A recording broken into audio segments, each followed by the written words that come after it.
صلو علی الحبیب صلی اللہ علی محمد صلی اللہ علیہ وسلم۔ الحمدللہ آج ختم القرآن ہوا تو اس کی نسبت سے قرآن پاک کے چند حقوق بیان کرنے کی سعادت حاصل کرتا ہوں۔ جس طرح اللہ پاک کے حقوق ہوتے ہیں، بندوں کے حقوق ہوتے ہیں، اسی طرح قرآن پاک کے بھی حقوق ہوتے ہیں۔ اور قرآن کریم کے حقوق میں سے یہ بھی ہے کہ جب بھی قرآن پاک کو چھوا جائے یعنی پکڑا جائے تو باوضو ہو کر اور حالت پاکی میں پکڑا جائے، کہ اللہ پاک نے قرآن پاک میں ارشاد فرمایا لا یمسہ الا المطہرون، ترجمہ کنز الایمان، اسے نہ چھوئیں مگر باوضو۔ اور حدیث شریف میں بھی اس چیز کا حکم دیا گیا ہے کہ قرآن پاک کو وہی ہاتھ لگائے جو پاک ہو۔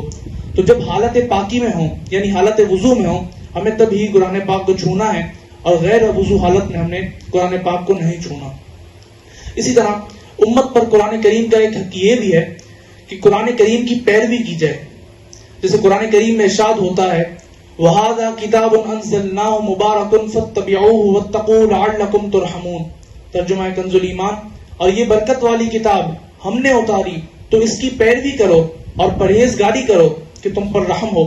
یعنی ہم نے قرآن پاک کی پیروی کرنی ہے، یعنی اطاعت۔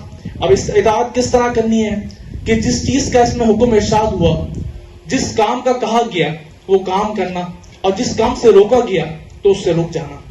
اسی طرح قرآن کریم کا ایک حق یہ بھی ہے کہ جب قرآن پاک پڑھا جائے تو اسے غور سے سنیے اور خاموش رہیں۔ اسی لیے امام کے پیچھے مقتدی کو قرات کرنے سے بھی منع فرمایا گیا ہے۔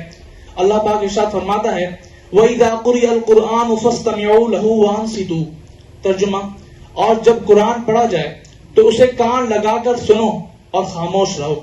اور یہ قرآن پاک کا حق بھی ہے کہ جب قرآن پاک پڑھا جائے تو اسے خاموشی سے سننا چاہیے۔ اور جیسا بھی یہاں بتایا گیا کہ امام کے پیچھے مقتدی کو قرات کرنے سے منع فرمایا گیا ہے، تو یہی امام اعظم ابو حنیفہ رحمۃ اللہ علیہ کا قول ہے کہ امام کے پیچھے مقتدی قرات نہ کرے، کہ امام کی قرات مقتدی کے لیے کافی ہے۔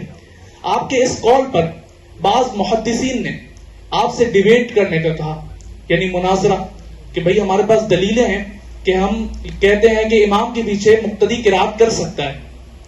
تو آپ رحمۃ اللہ علیہ نے فرمایا ٹھیک ہے آپ آ جائیں۔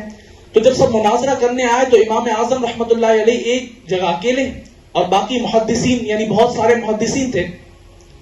تو آپ رحمۃ اللہ علیہ نے فرمایا کہ آپ سب سے تو مناظرہ ہو نہیں سکتا، تو آپ اپنے اندر کوئی ایک کو سلیکٹ کر لیں، تو ہم مجھ سے مناظرہ کر لیں گے کہ اس کا کہا، وہ جو مجھ سے بات کرے تو اس کا کہا آپ کا کہا ہو، اور اس کا ماننا آپ کا ماننا کہلائے۔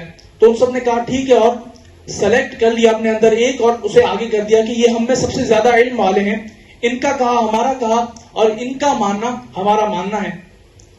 تو امام اعظم رحمۃ اللہ علیہ نے فرمایا اس کی وجہ کہ آپ نے ان کو سلیکٹ کر لیا، اور ان کا کہا آپ کا کہا اور ان کا ماننا آپ کا ماننا ہے، اس کی وجہ کیا ہے؟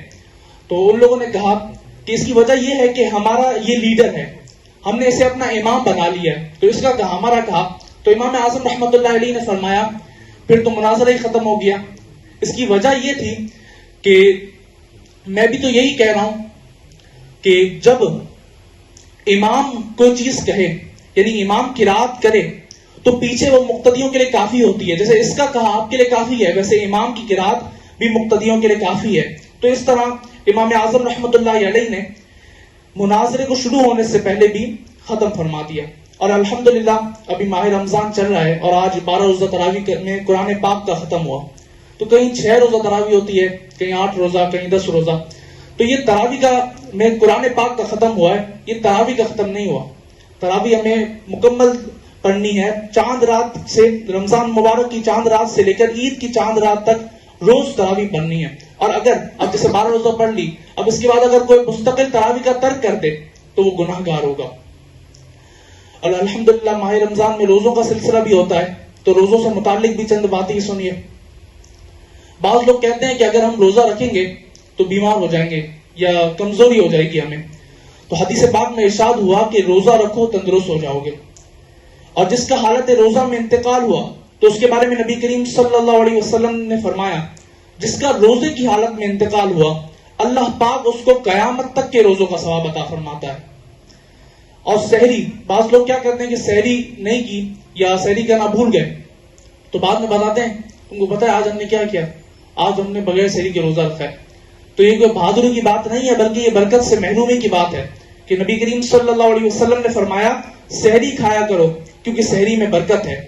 اور اسی طرح نبی کریم صلی اللہ علیہ وسلم نے فرمایا جس نے ایمان کی وجہ سے اور ثواب کے لیے ماہ رمضان کا روزہ رکھا تو اس کے پچھلے صغیرہ یعنی اس کے پچھلے چھوٹے گناہ بخش دیے جائیں گے۔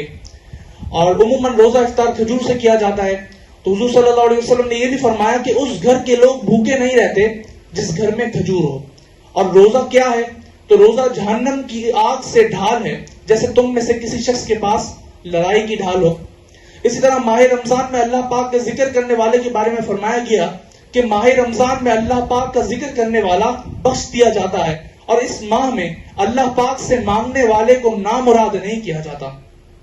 اسی طرح رمضان شریف میں افطار اور سحری کے وقت دعا قبول ہوتی ہے، یعنی افطار کرتے وقت اور سحری کھا کر، اور یہ مرتبہ کسی اور مہینے کو حاصل نہیں۔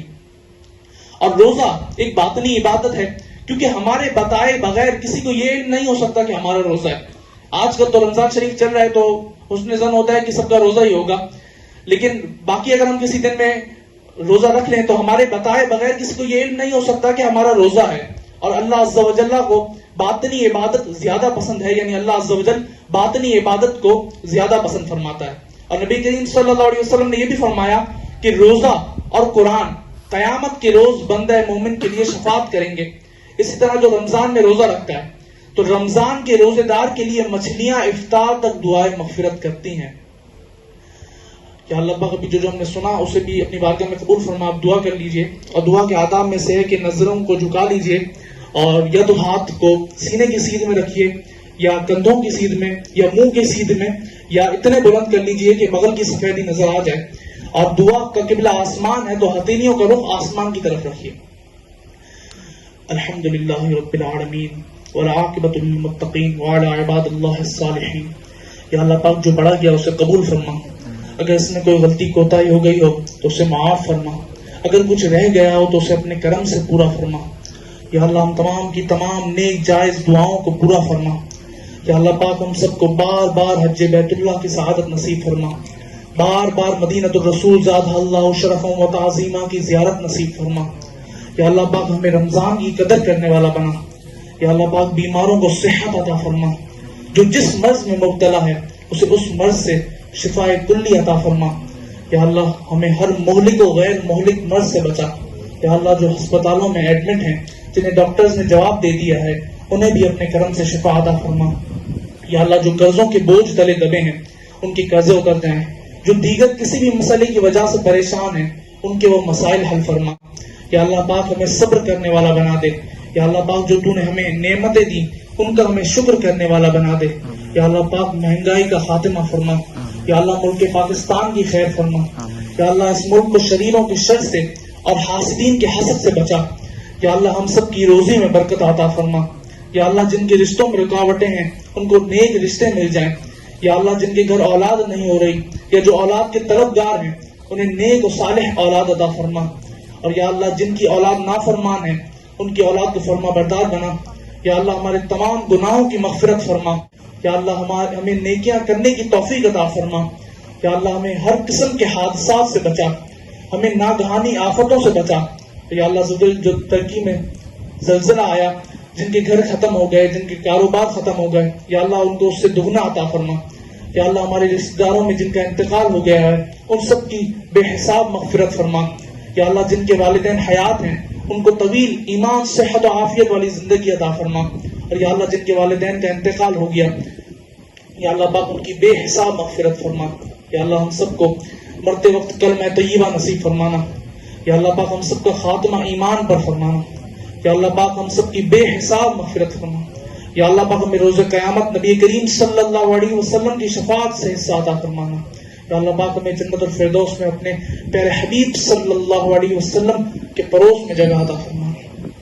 ان اللہ وملائکتہ یصلون علی النبی یا ایھا الذین آمنوا صلوا علیہ وسلموا تسلیما صلی اللہ علی النبی الامی وآلہ صلی اللہ علیہ وسلم صلاۃ و سلام علیک یا سیدی یا رسول اللہ سبحان ربک رب العزت عما یصفون وسلام علی المرسلین والحمد للہ رب العالمین لا الہ الا اللہ محمد رسول اللہ.